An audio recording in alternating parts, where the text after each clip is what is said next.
Olá, seja muito bem-vindo, seja muito bem-vinda a mais uma aula aqui do Dívida Express, um oferecimento da Rafael Fernandes Advogados. Hoje nós vamos ver sobre a exceção de pré-executividade.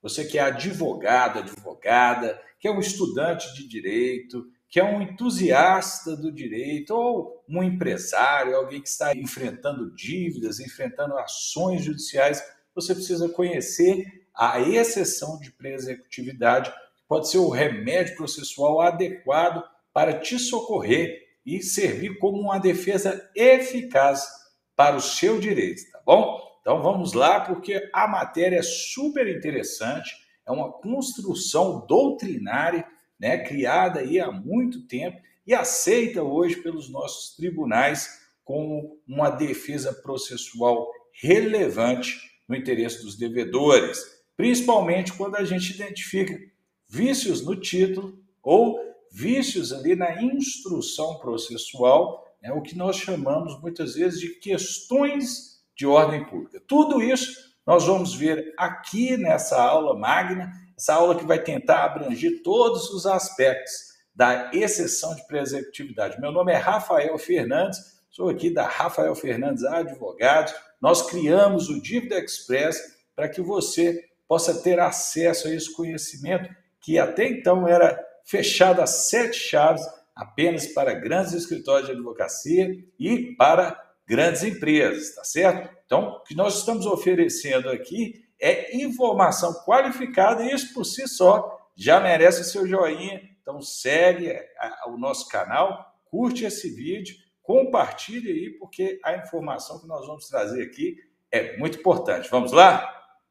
Então, a exceção de pré-executividade, ela é uma construção doutrinária e ela permite o devedor, aquele que está ali sendo submetido a uma execução, né, a apresentar diretamente ao juiz, como se fosse uma contestação, por meio de uma petição simples, apresentar os seus fundamentos. Mas quais são esses fundamentos? Nós vamos ver exatamente quais são os pontos cruciais que devem ser alegados na exceção de pré-executividade, porque tem um rol muito curto, muito estreito de matérias que você pode alegar, certo? Então, hoje nós vamos ver sobre a exceção de pré-executividade, este instrumento de defesa, um instrumento de defesa atípico, guarde aí este nome, atípico.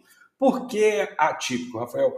Porque não existe uma previsão expressa no CPC e em qualquer outra legislação dizendo a respeito da exceção de pré-executividade. É uma construção doutrinária que já é aceita pelos nossos tribunais há muito tempo, então você não precisa se preocupar com isso, tá? Não é matéria nova, né? E ela é feita de forma incidental, mas dentro do próprio processo. Você não precisa distribuir uma ação conexa, assim como você faz nos embargos do devedor, nos embargos da execução. Então, no curso do próprio processo, você faz mediante petição, assim como uma contestação, o protocolo dentro da própria ação, tá? E permite também ao executado alegar diversas matérias, que são matérias de ordem pública. Então, são matérias de ordem pública que podem ser propostas, matérias que atingem o processo, matérias que atingem também o direito, como a prescrição e a decadência, e matérias que atingem o próprio título, né? Além das matérias que atingem o sujeito da ação, ou seja, a figura do devedor, né, poderia ser questionada. Se alguém, por exemplo, ajuizar uma execução contra um homônimo, alguém com o mesmo nome do que o meu, porém indicar dados diferentes, dando a entender que sou eu o devedor, eu posso alegar em sede de exceção de pré-executividade que eu sou parte ilegítima ali para figurar naquela ação. Então, você também pode apresentar a exceção de pré-executividade para tentar afastar a incidência da ação sobre você, para que ela não recaia sobre a sua pessoa, tá bom? Quais são as vantagens? Está aí na tela. É uma defesa atípica, uma criação doutrinária. Você não precisa garantir o juízo, ou seja, depositar bens ou valores em juízo para discutir, não precisa pagar custas iniciais também para discutir, o que é uma grande vantagem. Geralmente também não incidem honorários advocatícios, caso você não vença ali a exceção de pré-executividade. Ou seja, é uma matéria de defesa menos custosa, menos onerosa para o devedor, né? E é feita, como eu já disse, por simples petição. Vamos lá, o que está na tela? A exceção de pré-executividade representa uma das mais notáveis construções do direito processual civil brasileiro, emergindo como um instrumento de defesa atípico e incidental no âmbito do processo de execução. Sua concepção e desenvolvimento, impulsionados pela doutrina e consolidados pela jurisprudência, preenche uma lacuna crucial no sistema executivo. Este instituto permite que a parte executada suscite nos próprios autos da execução e por meio de simples petição, a simples arguição lá dentro do próprio processo, a existência de vícios flagrantes que comprometem a validade ou a exigibilidade do título executivo, sem a necessidade de garantir o juízo por meio de penhora, depósito ou fiança. Trata-se, em essência, de um mecanismo de controle de legalidade e da admissibilidade da própria atividade executiva do Estado. Compreendido? Caso não tenha ficado bem claro até aqui, deixe aqui nos seus comentários suas perguntas, que eu terei o maior prazer em responder pergunta por pergunta, tá certo? Vamos para o próximo bloco? Então vamos lá. Qual que é a relevância constitucional? A relevância constitucional do Instituto da Exceção de Pré-Executividade, do Instituto da Exceção de Pré-Executividade. Veja bem, o processo civil brasileiro ele deve se reger por princípios basilares e deles está um tripé fundamental. Preste atenção nesse tripé. Sem ele, fatalmente, o processo civil não se sustenta. Primeiro deles, o devido processo legal, ou seja, a observância de todas as normas de forma sistemática, junto com a Constituição, né, junto com a legislação que está sendo aplicada, dentro do contexto do processo civil, num prisma onde se deve observar todos os princípios de forma harmoniosa e nenhuma regra processual pode ser violada. Então, é isso que nós entendemos por devido processo legal. Então, se falta uma citação válida, está viciado todo o processo. Compreenda isso. E, além do devido processo legal, nós temos também o princípio do contraditório e o princípio da ampla defesa. No contraditório, você tem o direito de apresentar oposição a toda pretensão que a parte autora, o exequente está lançando sobre você. Você tem o direito, né, constitucional, né? Então nós temos aí na previsão no artigo 5º, se não me engano, no inciso 54, a previsão de que você tem o direito de se defender. Está aí na tela, ó, devido processo legal. Artigo 5º, inciso 54 da Constituição Federal garante que ninguém será privado dos seus bens sem o devido processo legal. Então, você que é devedor, se o processo tiver falhas, se tiver erros no processo, no procedimento, você não pode ter os seus bens penhorados e não pode ter suas contas invadidas pelo sistema judiciário brasileiro. Você tem um direito de defesa. Outro ponto fundamental, contraditório. Assegura aos litigantes o contraditório em processos judiciais. Você tem o direito de apresentar a sua defesa. E a ampla defesa garante a mais ampla defesa por todos os meios de recurso a ela inerente. Então, você tem o direito de apresentar, por meio da exceção de pré-executividade, você tem o direito também, em conjunto, apresentar embargos do devedor, tem o direito de recorrer, apresentar embargos declaratórios, agravo de instrumento, apelações, em suma, todo tipo de recurso é permitido apresentar para a garantia dos direitos fundamentais que estão previstos ali na Constituição, no artigo 5º. Então, existe essa proteção constitucional que lhe garante um amplo direito de defesa, contraditório e devido processo legal. Prosseguindo agora, Nós vamos ver um pouco da história, a gênese, né, a criação aí do Instituto da Exceção de Pré-Executividade, que foi originário aí de um parecer do grande jurista chamado Pontes de Miranda, um caso emblemático há muitos anos atrás, salvo engano, um caso da Mannesmann. Foi em 1966, ele elaborou um parecer demonstrando que os títulos executivos naquela ação tinham sido fraudados, tinham sido manipulados, razão pela qual não estaria sujeito ali a empresa, a devedora, à apresentação de embargos que naquela época deveria ser depositado todo o valor da dívida como garantia da discussão. Imagina uma ação bilionária, você ter que depositar bilhões para exercer o seu direito de defesa e contraditório, que seria incoerente. Então, no parecer de Pontes de Miranda, ele registrou que em casos semelhantes, em casos como este, em que você tem nítido ali, sem a necessidade de maior dilação probatória, ou seja, sem a necessidade de chamar testemunhas, fazer um laudo pericial, né, estando evidente que existe uma fraude, uma falsificação grosseira, uma adulteração, falta de assinaturas, falta de elementos ou requisitos necessários para o título, você pode e deve alegar na primeira oportunidade, sem a necessidade de entrar com os embargos do devedor, tá certo? Então foi uma construção doutrinária criada lá em 66 por Pontes de Miranda. Então a gente vê aí que, diante de um problema, Pontes de Miranda, por meio de seu parecer, criou uma solução jurídica que hoje beneficia todos nós que somos operadores do direito, de certa forma, hoje somos extremamente beneficiados por meio desse parecer que deu início, foi a semente para a criação doutrinária e hoje aceita pela jurisprudência da teoria que permite que você alegue questões de ordem pública diretamente no processo e aqui na execução por meio da exceção de pré-executividade. Ou seja, diante de títulos falsificados, a exigência da garantia não seria um pré-requisito necessário e obrigatório, porque poderia afastar o exercício do direito da ampla defesa e do contraditório quando a gente vê flagrantemente violado o devido processo legal, aí os documentos que instruíam uma ação, por exemplo.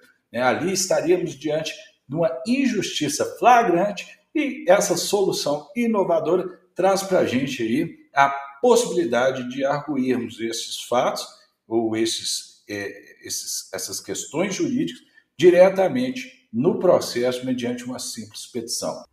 Então vamos adiante. Então. Vamos ver o conceito e a natureza jurídica da exceção de pré-executividade.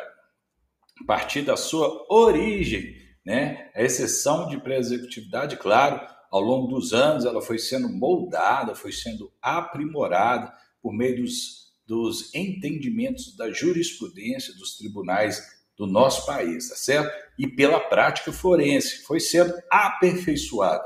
Então, a gente aqui precisa entender essa definição da exceção de pré-executividade como meio de defesa incidental e atípico. A instrumentalização da exceção de pré-executividade, ela deve ser feita mediante simples petição dentro do próprio processo. Aqui a gente não admite produção ou dilação de prova. Então, se você pretende, em uma exceção de pré-executividade, pedir perícia, está fadado ao fracasso, porque aqui não será admitido entrar numa fase dilatória de prova, de produção de prova. Não, aqui a prova deve ser pré-constituída dentro do próprio processo, ou seja, você olhando para os documentos juntados pelo próprio autor, você já deve ser capaz de apontar ao juiz onde estão os erros e os vícios flagrantes ali que fulminam fatalmente aquela execução, tá certo? O objetivo da exceção de pré-executividade é justamente alegar esses vícios que afetam a existência e a validade do processo executivo, ou seja, a execução ela está fadada ao fracasso por conta desses erros cometidos, seja pelo exequente, seja pelas falhas existentes ali no título executivo que ele apresentou, tá certo?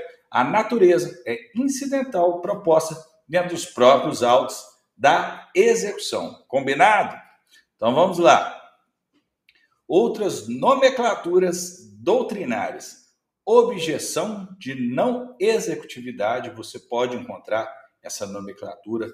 Oposição pré-processual, você também pode encontrar essa nomenclatura. Exceção de direito deficiente, impugnação no juízo de admissibilidade. Todos esses nomes também são utilizados, porém, o nome mais comum, mais utilizado é a exceção de pré-executividade ou objeção de pré-executividade, tá certo? Vamos lá? Então, vamos lá, vamos adiante. Vamos ver agora os princípios orientadores. Princípios orientadores da exceção de pré-executividade. Então, nós já vimos aí o devido processo legal, o contraditório, a ampla defesa.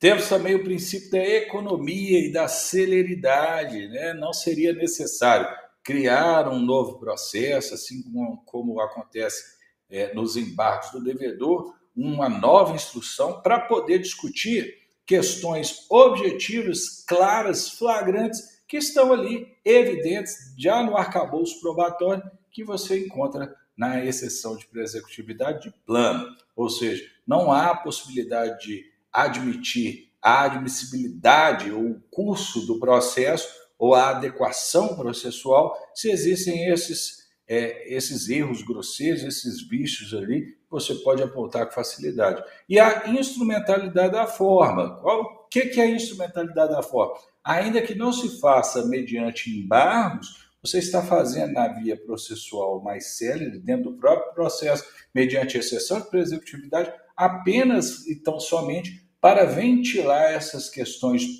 pontuais, específicas e gravíssimas, que colocam por terra. Você está mostrando ao juiz que aquela ação é natimorta, ou seja, ela não preenche nenhum dos requisitos necessários para o seu regular prosseguimento. Então, o juiz deveria acolher até mesmo de ofício, né? Ou seja, o que é isso? Até mesmo de ofício. Ou seja, mesmo se você, o devedor, não alegasse na primeira oportunidade, o juiz poderia, a qualquer tempo ou em qualquer grau de jurisdição, acolher de ofício por ele mesmo, porque é uma questão de ordem pública processual e ele, como fiscal do processo, investido do poder-dever de dizer o direito, poderia colocar ali um fim àquela discussão e, de ofício, né, imediatamente, sem provocação, acolher uma tese ou levantar uma tese que colocaria fim ao processo. Há de exemplo, a prescrição ou a decadência do direito, né? Você pode ver lá no artigo 206 do Código Civil, você vai ter claramente ali os prazos prescricionais para que você possa ajuizar uma execução. Se eventualmente estiver passado desse prazo e o juiz verificar esse fato, ele pode acolher de imediato, assim como acontece na prescrição intercorrente. A gente vê muito nas execuções fiscais. O processo ficou lá parado por mais de 5 anos, o juiz pode acolher a tese da prescrição intercorrente, ainda que ninguém tenha ventilado de ofício, ele vai e determina a extinção da ação, porque visualizou ali a prescrição intercorrente. Compreendido? Qualquer dúvida, deixe aqui nos comentários. Vamos em frente. Então, vamos em frente, né? Como a gente já disse, não existe uma previsão legal expressa para a exceção de pré-executividade. Se você pegar o CPC e folhear ele, você não vai encontrar exceção de pré-executividade. Se você for lá no Jus Brasil, lá no CPC, abrir e der um localizar e procurar esse termo, você não vai encontrar mais. Do artigo 803 do CPC, você vai ver lá quais são os pré-requisitos para ajuizar uma execução. E lá diz que se o juiz, a requerimento da parte, né, e ainda que não tenha embargos à execução, ele pode, a qualquer tempo, está lá no parágrafo único, ele pode acolher em qualquer tempo questões ali para a extinção da execução. Então, há hoje no novo CPC, né, a gente fala novo, mas é de 2015, nós já estamos aí para mais de 10 anos do CPC, há uma previsão expressa, porque já havia essa construção doutrinária e jurisprudencial da exceção de pré-executividade.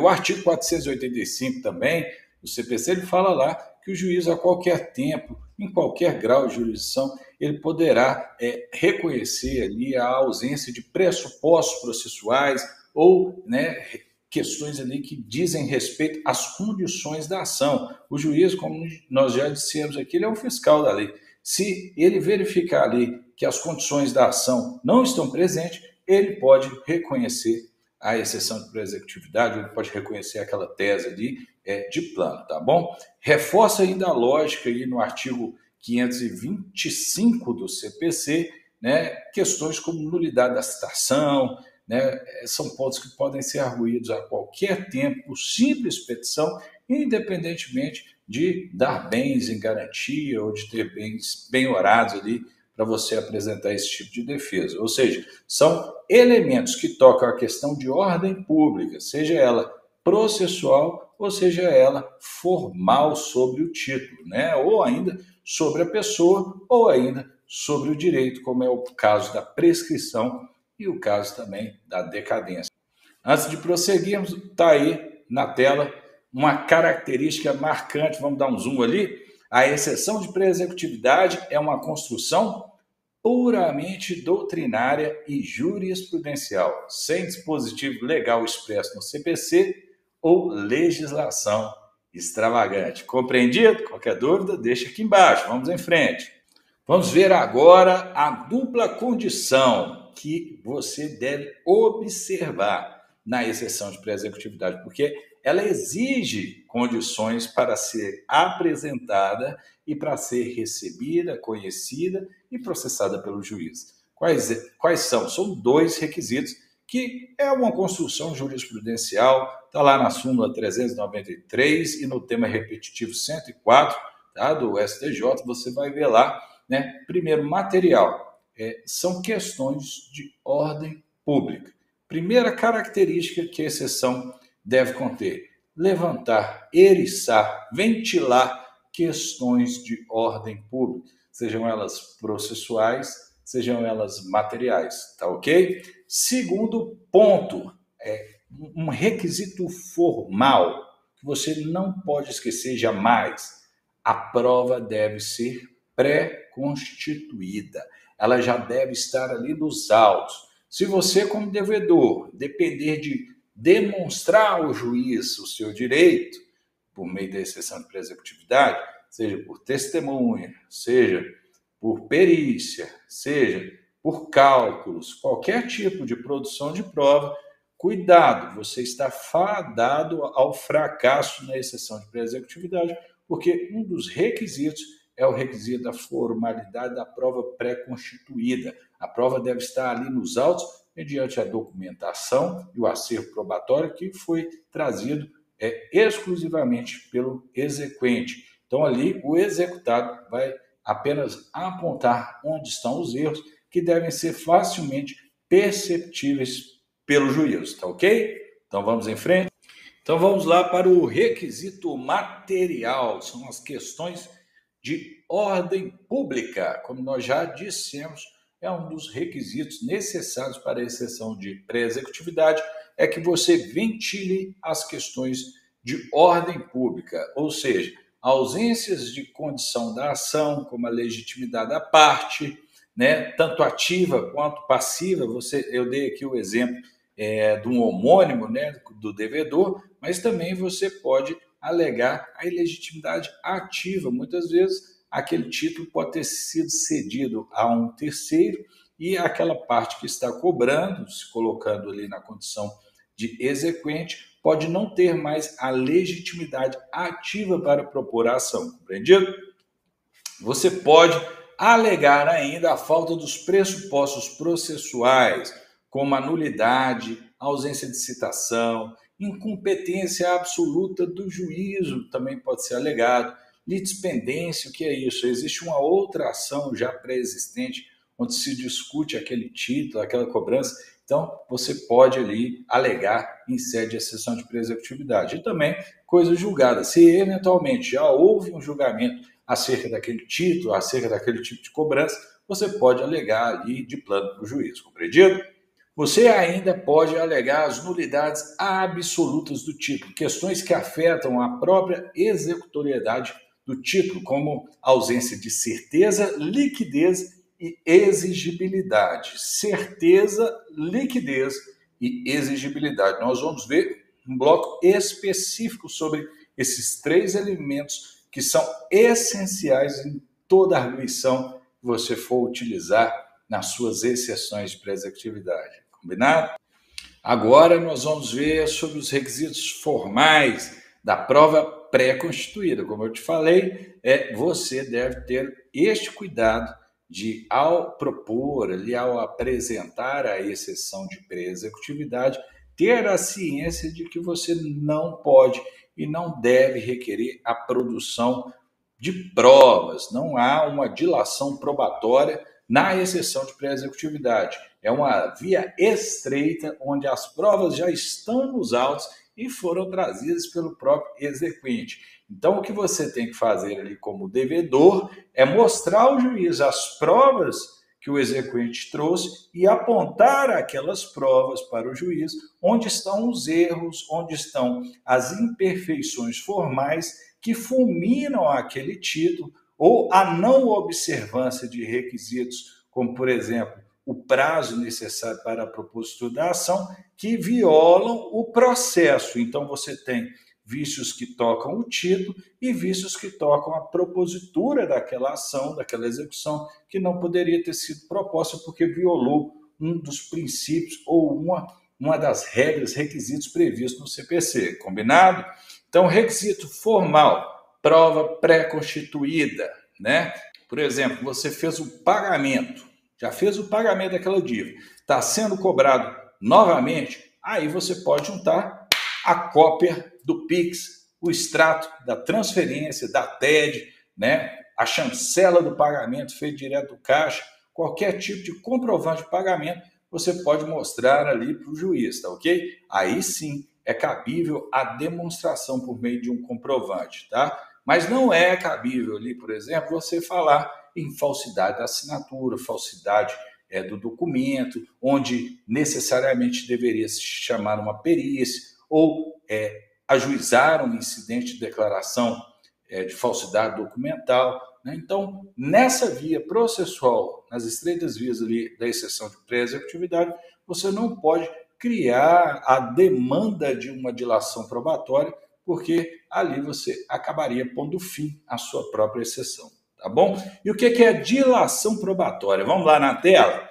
Realização de perícias, oitiva de testemunha, expedição de ofícios para obtenção de informações e outras diligências investigativas. Esse tipo de prova você não pode requerer na exceção de pré-executividade. Combinado? Então fica aí a primeira dúvida, né? Rafael, você disse que a prova deve ser pré-constituída, mas você acabou de falar que se eu tivesse feito o pagamento, eu poderia juntar o comprovante do Pix, o comprovante da TED, da transferência bancária, sim. Veja bem, isso é uma construção jurisprudencial, como nós já vimos aqui, não há uma previsão expressa na legislação, no CPC, é uma construção inicialmente doutrinária, que a jurisprudência foi acolhendo ao longo do tempo. O novo CPC de 2015 já começou a prever ali a possibilidade do acolhimento dessas questões de ofício, questões de ordem pública. Então, agora, nós passamos aí por algumas decisões, um paradigma está aí na tela, é o RESP 1.912.277, né, da terceira turma do STJ, e uma nova orientação que a cada vez mais vem sendo consolidada, que é a possibilidade de complementação de prova, desde que seja uma prova pré-constituída, tá? Que é isso? O comprovante de pagamento, por exemplo. O comprovante, por exemplo, de uma novação. O que é uma novação? Olha, sim, eu tenho um contrato, eu tinha um compromisso de pagar no dia 15, porém, eu encomendei novas mercadorias e nós repactuamos a data do vencimento e a forma do pagamento. Então, nós fizemos um segundo contrato, ou um aditivo contratual, então operou-se a novação, ou seja, não se pode interpretar aquele antigo contrato isoladamente, sem analisarmos o novo contrato, porque foram novadas, ou seja, houve uma inovação nas obrigações e na forma do pagamento. Então, você pode trazer comprovante de novação, comprovante de quitação, comprovantes de renúncia, perdão ou quitação, todo esse tipo de comprovantes, desde que sejam provas pré-constituídas, você pode sim juntar aos autos, combinado? Veja aí na tela um exemplo, né? Por exemplo, se o executado alegar que foi retirado da sociedade ou que houve uma cisão, etc., você poderia ali, em tese, juntar o contrato, né, o termo ali da alteração do contrato social para demonstrar que houve uma alteração no quadro societário daquela empresa, que aquela empresa não mais responde, né, que houve uma cisão, que houve uma modificação significativa ou substancial do quadro societário. São questões práticas que você também poderia ventilar desde que você tivesse essa prova pré-constituída nas alterações dos contratos sociais da empresa que está sendo submetida à execução, ou seja, a empresa executada passou por uma cisão, fusão, transformação ou alteração substancial no quadro societário e você, como devedor, fiador, né, poderia ali apresentar uma defesa técnica objetiva apenas e tão somente lastreado nesses documentos que já estavam ali registrados na junta comercial. Vamos em frente? Então vamos em frente aí com as hipóteses de cabimento e as matérias arguíveis ali em exceção de pré-executividade. Vamos lá. Vícios transrescisórios, né? São nulidades no título, ausência dos pressupostos processuais, faltas de condição da ação, tudo isso nós já vimos aqui, né? Nós temos também a suspensão da exigibilidade, seja por uma moratória, um parcelamento, causas suspensivas do crédito, novações, repactuações, tá bom? Prescrição e decadência são causas extintivas da pretensão e do direito que podem ser reconhecidas pelo juiz até mesmo de ofício. E temos também o pagamento, que pode se dar por meio da quitação, seja ela integral ou ainda que parcial, desde que seja substancial, pode sim pôr fim ali à execução, porque ali você retiraria a liquidez, a certeza e a exigibilidade do título, a teor do que prevê ali o artigo 803, inciso 1º do CPC, tá bom? Agora nós vamos ver a aplicação em microsistemas processuais. Nós vamos ver apenas uma abordagem breve, tá bom? Mas é cabível a exceção de pré-executividade em execução fiscal. Inclusive, existe entendimento sumulado pelo STJ, está lá na súmula 393, é perfeitamente cabível a exceção de pré-executividade ou a oposição à executividade na exceção fiscal. No processo do trabalho também é permitido e assim também nos juizados especiais. Claro, ali você tem o princípio da celeridade, da informalidade, da oralidade, né? São princípios para facilitar e simplificar o processo nos juizados especiais. E por que não? A exceção de pré-executividade também pode ser apresentada. Na execução fiscal, cumpre aqui a gente ressaltar o que está ali, as matérias comuns, né? Nulidades da certidão da dívida ativa. Ou seja, a CDA, mais uma vez, não preenche os requisitos previstos na lei. O CTN determina ali exatamente os requisitos que deve ter no lançamento, né? A autoridade administrativa fiscal, ela tem a obrigação de observar plenamente todos os requisitos ao lançar uma CDA, ou seja, ao constituir a dívida ativa, ela deve qualificar a parte, colocar o CPF, o endereço, etc. Se ela não preencher esses requisitos, não apontar ali o fato gerador, a data do fato gerador, qual é o tributo, quais são os elementos, está fadado ao fracasso a execução fiscal e você poderá alegar por meio da exceção de pré-executividade, combinado? Prescrição ou decadência do direito tributário, você também pode alegar. O pagamento do débito ou o parcelamento do débito, que é muito comum, né? Hoje nós temos o refis, quantas execuções fiscais são propostas e você já está ali submetido ao refis, você já aderiu ao refis, você pode alegar em sede de exceção de pré-executividade. E ainda a ilegitimidade passiva do executado, e dizer não, este título aí, essa cobrança fiscal que está sendo lançada sobre mim, não recai sobre mim ou a minha empresa, e sim sobre outro, né? Então você vai ter que ter ali prova pré-constituída para alegar essas hipóteses, tá bom? Então vamos aqui apenas recapitular e ver um panorama geral de como é a tramitação da exceção de pré-executividade. Então você recebe a citação, combinado? Você está lá na sua empresa, recebe a citação, vem o oficial de justiça até a sua empresa, você recebe, assina, aquela citação vai ser juntada aos autos, né? O oficial, no meio da secretaria, vai juntar no processo a cópia da assinatura do recebimento. A partir dali, começa a correr o prazo para a apresentação dos embargos e você também pode apresentar a exceção de pré-executividade. Só que olha que legal, a exceção de pré-executividade ela pode ser alegada a qualquer tempo. Então, ainda que você tenha perdido o prazo dos embargos, você também pode apresentar a exceção de pré-executividade.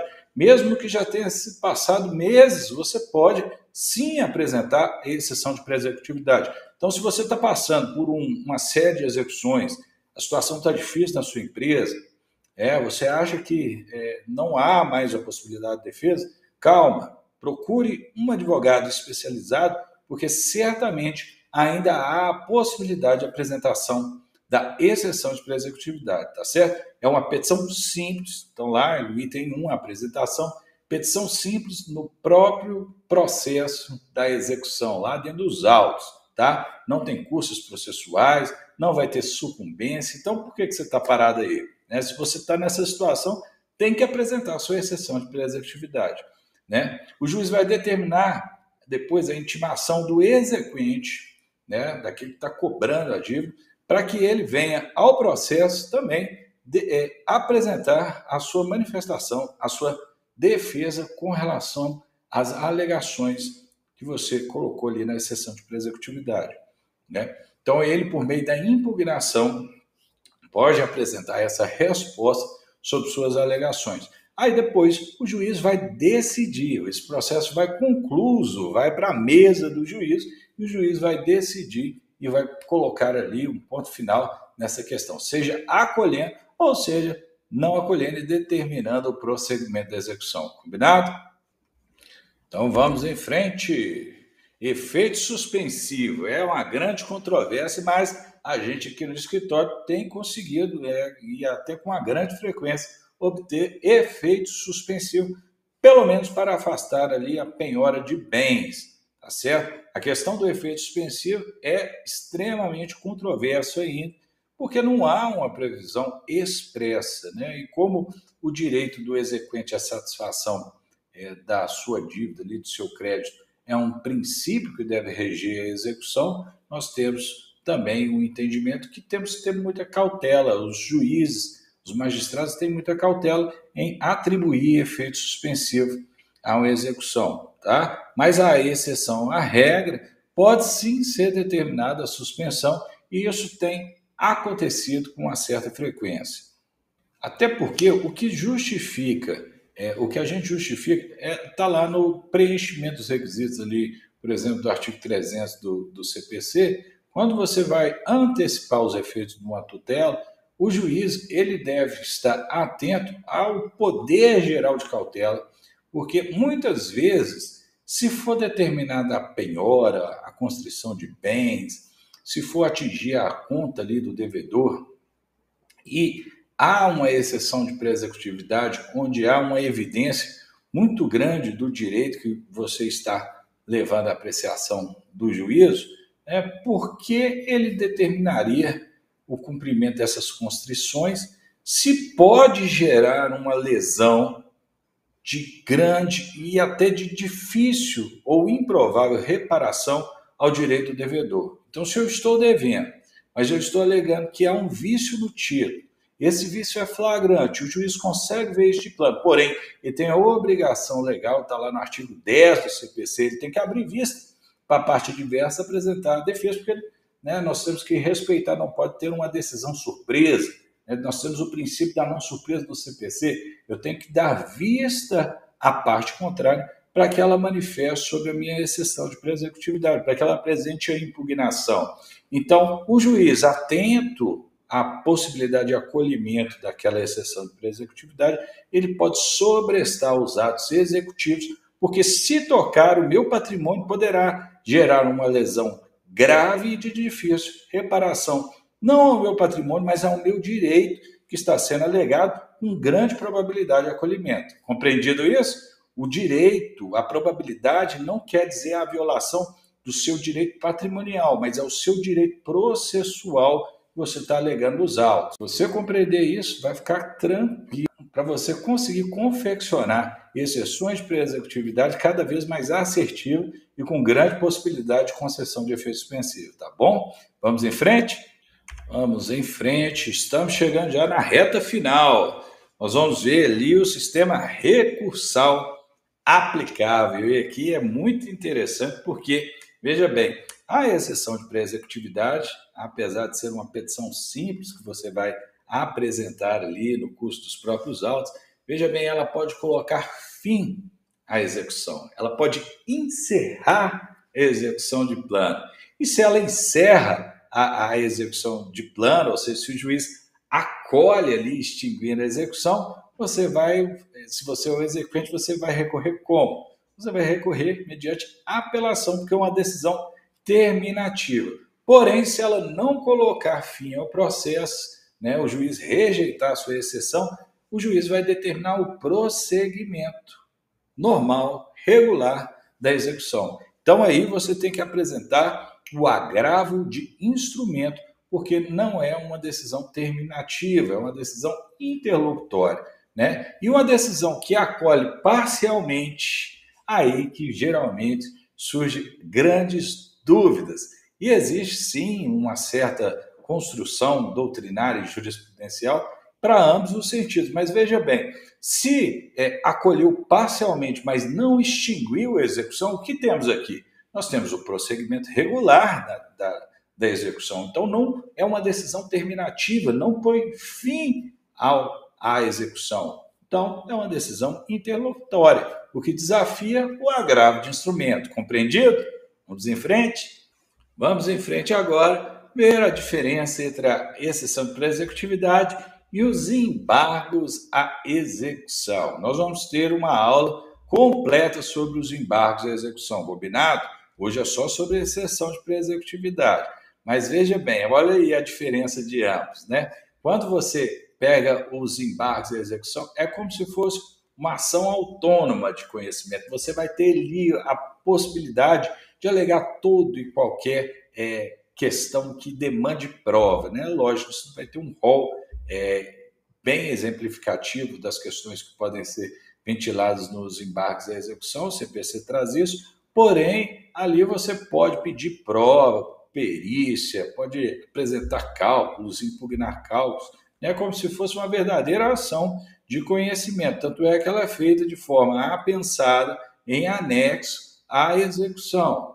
Então, você pode, inclusive, pedir a suspensão, o sobrestamento da execução, mas para isso não é regra, tá? Mas se você quer a efetividade da suspensão, você teria sim que garantir ali o juízo para poder ter maior sucesso na concessão do efeito suspensivo. Já na exceção de pré-executividade, ali no meio do próprio processo da execução, você vai arguir essas questões e pode, inclusive, ter um efeito suspensivo ali direto, sem nenhuma necessidade de garantia, e suspendendo ainda qualquer tipo de constrição sobre seus bens. Tá bom? Qual que é o prazo ali dos embargos à execução? O prazo é de 15 dias. E da exceção de pré-executividade, como eu disse anteriormente, mesmo se tiver passado aí meses, você pode sim apresentar a exceção de pré-executividade, porque são questões de ordem pública. Então, a qualquer tempo, em qualquer grau de jurisdição, em qualquer ponto em que se encontre o processo, desde que você não pudesse ter alegado em um momento anterior, você alegou neste momento oportuno, você justificando e apresentando de forma fundamentada e razoável para o juiz, ele pode sim acolher, tá certo? Né? A exceção de presecutividade veda essa dilação probatória, essa produção de prova robusta, né? Mas os embargos à execução sim permitem. Então, muitas vezes também, se para a defesa do seu direito você for necessária a demonstração cabal, profunda, é recomendável que você entre sim e apresente os embargos à execução, compreendido? Tá bom? Custas processuais. Os embargos à execução têm custos, tá? Em alguns estados são custos bem elevados e ainda tem honorários de sucumbência. Então, cuidado também, porque os embargos à execução, se você tem muitas execuções, a empresa tem muitas execuções, ela pode virar uma bola de neve e pode multiplicar ainda mais o passivo da empresa. Então, muito cuidado, porque a exceção de pré-executividade é o instrumento processual mais adequado para quem tem um grande volume de passivo e quer tentar, de certa forma, controlar este passivo, alegando ali questões de ordem pública, questões processuais que podem ser acolhidas de plano, sem arcar com custos iniciais e sem correr o risco também da sucumbência, tá certo? Que pode variar, segundo o artigo 85 do CPC, de 10% até 20% do valor da causa. E o embargo da execução é proposto conforme o valor da causa. Então, se você tem uma dívida de R$500 mil, por exemplo, uma execução contra você de R$500 mil, cuidado, porque ao entrar com o embargo da execução, você pode ser condenado, por exemplo, a 20% do valor daquela dívida nos embargos e mais, por exemplo, 20% do valor daquela dívida em sede da execução. Então, pode ter um encargo de 20% a 40% do valor total da dívida, se você embargar de forma indevida e de forma incauta. Então, muito cuidado. Busque conhecer profundamente a exceção de pré-executividade para não correr esse tipo de risco e multiplicar, tornar ainda maior o seu passivo, tá certo?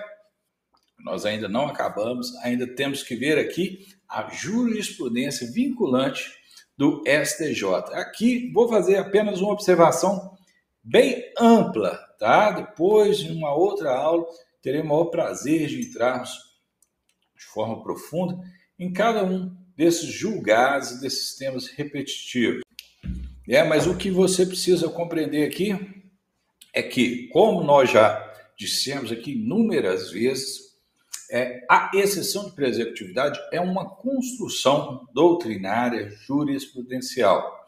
E quando nós falamos em uma construção jurisprudencial, o STJ, que é o fiscal da lei federal, nós estamos falando aqui do CPC, né? Então, acaba ficando a cargo do STJ essa atribuição maior de ser um pacificador e uniformizador da jurisprudência com relação à exceção de pré-executividade, em especial diante do seu caráter processual. Então, nós temos a súmula vinculante 393, que diz lá: a exceção de pré-executividade é admissível na execução fiscal relativamente às matérias conhecíveis de ofício e que não demandem a dilação probatória, né? Então, nós temos aqui as duas dimensões e condições da exceção de pré-executividade. Temos o tema repetitivo 104, que reafirmou essa dupla condição, né? A matéria que pode ser conhecida de ofício e a ausência de dilação probatória como requisito. O tema repetitivo 108, que não cabe exceção contra sócio que figura como responsável na CDA. O tema repetitivo 961, que diz lá que é cabível honorários na exclusão do co-executado, o princípio da causalidade, ou seja, se você conseguir vencer uma exceção de pré-executividade retirando um co-obrigado, que às vezes foi um fiador ou foi colocado ali injustamente, injustificadamente no polo passivo da ação, você vai ser merecedor do recebimento de honorários de sucumbência, tá certo? O tema é repetitivo, 1229, fala lá que não cabem honorários na prescrição intercorrente, sim, né? Também, em virtude do princípio da causalidade, tem-se aí que, se for reconhecida a prescrição intercorrente, que poderia ser feita até mesmo de ofício pelo próprio juiz, então não teria a incidência dos honorários de sucumbência. E, por fim, ali, o tema repetitivo 1265, que fala em honorários por equidade na exclusão do coexecutado devido ao proveito inestimável. Então, nós temos ali um tema repetitivo 1265. Veja bem, né, eu disse, se você venceu ali uma exceção de pré-executividade, teve a sua exceção acolhida, sua tese foi a vencedora, né, o juiz não vai fixar honorários a seu favor com base em 10% a 20% do valor total da causa, mas por equidade. Por quê? A retirada daquele co-obrigado não quer dizer que ele seria o responsável integral por toda a dívida. Então, esse é um tipo de construção doutrinária que até viola o artigo 85, mas é plenamente aceitável e já vem sendo aplicado há algum tempo pelos nossos tribunais, tá certo? E sim, quando a gente fala em fixação de honorários advocatícios, em honorários de sucumbência, vem sempre questões polêmicas, vem sempre debates acalorados, porque, né, fere aí o bolso de nós advogados, né, o nosso sustento, né? Não sei se você sabe, mas os honorários advocatícios são equiparados a verbas trabalhistas, possuem natureza alimentar, servem para nossa subsistência. Nós sobrevivemos dos honorários, tá? Então, são questões extremamente sensíveis à nossa classe, a classe dos advogados. Então, é uma questão complexa que o STJ vem consolidando e vem adaptando e mutando o seu entendimento constantemente. Então, nós temos os temas repetitivos, tá, no STJ, que vão moldando esse entendimento até chegarmos hoje no entendimento que, em caso, por exemplo, da prescrição intercorrente, não seria cabível os honorários advocatícios de sucumbência. Né? Triste isso? Mas é a realidade. E sim, quando há honorários, vamos lá, quando há a exclusão do coexecutado, ainda que seja por meio de equidade, não vai se aplicar ali o percentual exato de 10% a 20%, e quando não há honorários de sucumbência, quando há prescrição intercorrente, e o fundamento ali é que não há derrota processual, não há uma derrota como a gente compreende aí nos outros casos, mas é mero fato superveniente do transcurso do prazo, fato até que poderia ser acolhido de ofício pelo juiz, ou seja, ninguém precisaria ter ventilado no processo, porém o juiz não viu até agora, você teve que alegar, você deveria receber os honorários, não é? Não sei se você concorda comigo, mas eu penso dessa forma. Se foi necessário que eu provocasse, então nós temos ali a causalidade, né? Foi o trabalho do advogado quem deu o ensejo ao acolhimento da tese da prescrição intercorrente, logo ele seria o merecedor dos honorários advocatícios e sucumbência. Porém, o entendimento majoritário hoje é de que não é cabível a fixação dos honorários nesse caso. A jurisprudência, vamos lá naquele trecho ali, a jurisprudência do STJ sobre honorários na exceção de pré-executividade revela uma sofisticada ponderação entre o princípio da sucumbência, o princípio da causalidade e as considerações de política judiciária. Sim, política judiciária. Infelizmente, o judiciário hoje vem se politizando e alinhando seus interesses também com o poder executivo, que é o principal interessado nesses casos, pois promove, mediante a administração pública, os lançamentos tributários. E como nós temos muitas execuções fiscais em curso e muitas execuções fiscais prescritas, então fique atento, porque tem muita execução fiscal prescrita. A primeira coisa, quando você receber uma execução fiscal antiga, é verificar quando foi feito o lançamento, qual é o fato gerador, quando ele teve origem, e ver se essa ação já está correndo há algum tempo, porque você pode ter uma prescrição anterior, uma prescrição intercorrente. Tudo isso pode ser acolhido, tá certo? E para nivelar e balancear o interesse público, executivo e do judiciário, acabou se chegando cada vez mais nesse entendimento de que não há fixação de honorários nesses casos de prescrição intercorrente.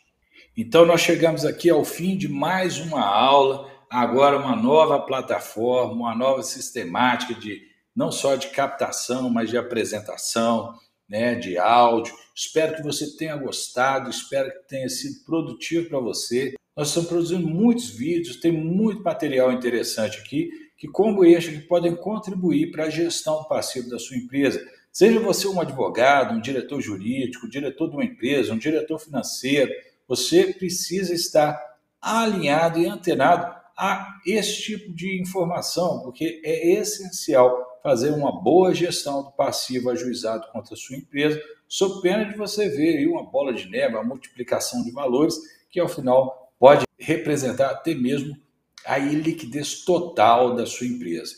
Então, espero que tenha contribuído de alguma forma para o seu crescimento pessoal, o seu crescimento profissional, o crescimento da sua empresa. Espero que você curta, siga aqui o nosso canal, deixe também os seus comentários, vai ser um prazer enorme poder falar com você, tá bom? Foi um prazer apresentar aqui, seja bem-vindo ao Dívida Express e a Rafael Fernandes, advogado, também está à sua disposição para tirar qualquer dúvida e poder te atender, tá bom? Um grande abraço e até breve!